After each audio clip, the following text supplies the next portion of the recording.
We're going to bring in now CBS News White House correspondent Paula Reid, who's at the White House, and our Nikole Killion, who is at the D.C. Bureau. Thanks to both of you for joining us. Paula, what more do we know about the genesis of this meeting that was supposed to take place with the Taliban at Camp David and how it ultimately came to be canceled? The president said this was all up to him. He said he was the one who made the decision to set this meeting. As you noted, he said he believes that in the context of war or drawing down troops, it's better to have talks. Tanya, but no one followed up with the question, or no one is able to follow up with the question of why you would invite Taliban leaders to Camp David so close to the anniversary of 9/11. The president said it was also his idea to cancel this meeting, and he dismissed any reports that he was talked out of this by his advisors or by his vice president. He said the decision was ultimately his. And Nikole, there was bipartisan backlash over this. Can you give us a sense of what lawmakers were most concerned with about the meeting? Was it the optics of it happening so close to 9/11? Was it the Taliban in Camp David? What was it exactly?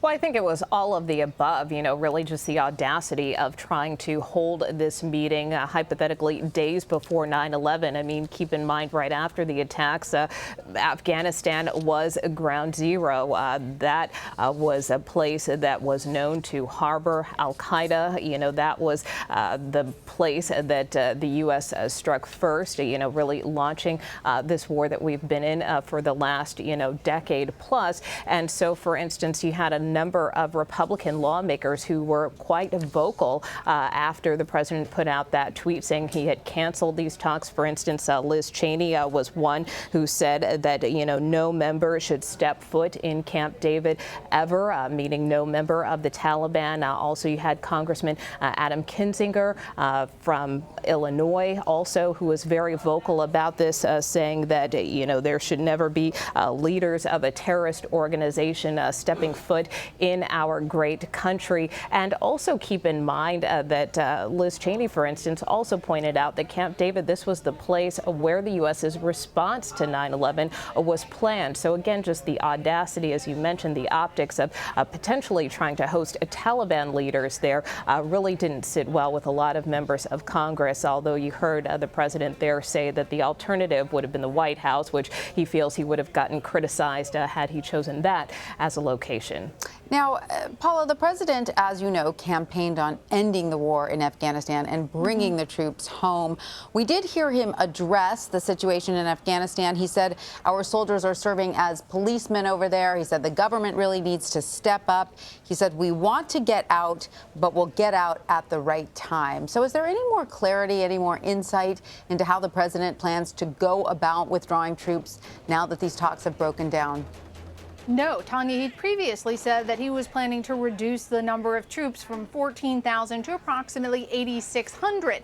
He was repeatedly asked during this gaggle if he still was committed to that plan. And in some instances, he said, I'm working on it. In others, he said, I know, but I won't tell you. So he was not divulging whether or not he's still committed to the specific plan. But this is not a new problem.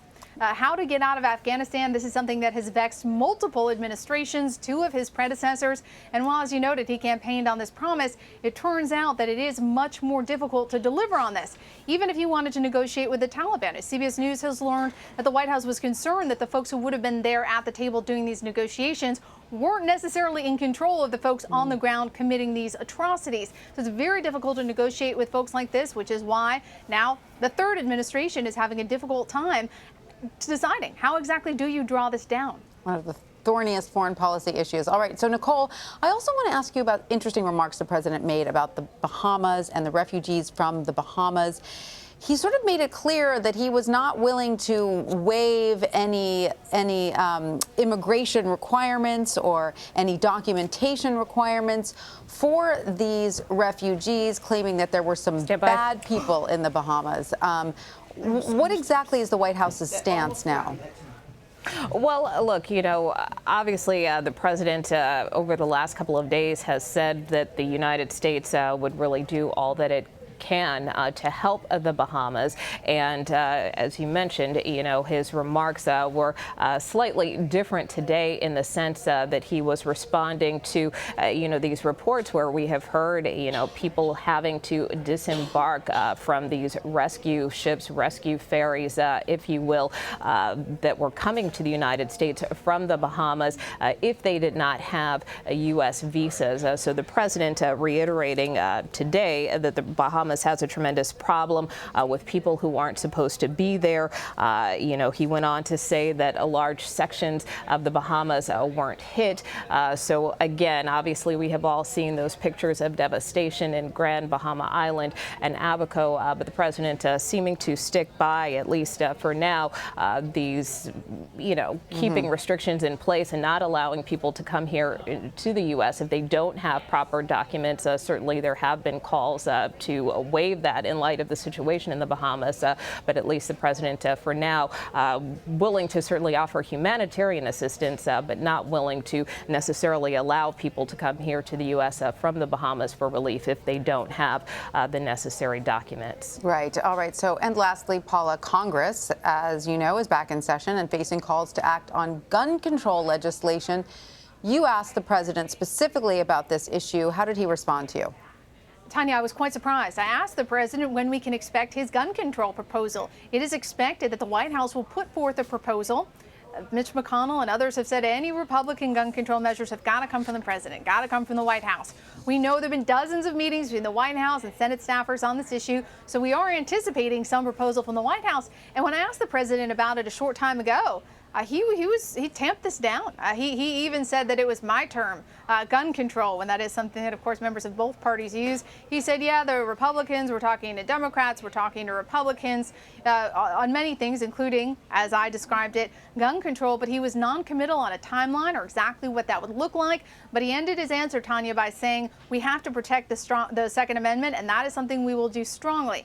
So based on his answer, it sounds like he is heavily weighing input from the NRA and concerns that some folks have if he goes too deep in on this issue or leans into too much with this, that this could have consequences for him in 2020. I was very surprised to hear that because he's been quite bullish on this issue over the past few weeks, particularly after these high-profile mass shootings. He said he wanted to do something, but today he would offer no details, no assurances, only a reminder about the importance of the Second Amendment. And that's not going to give any congressional Republicans the courage to pass any gun control legislation without cover from the president. Exactly. I mean, they've been clear. Mitch McConnell has said anything we do, it's got to come from the president. There is an expectation the president will present something. But today, he certainly didn't give anyone on either side of the aisle any indication that this is high on his agenda. And whatever comes out is unlikely to be anything too comprehensive. All right. Well, Paula, Reid, and Nikole Killion, we thank you so much. You bet.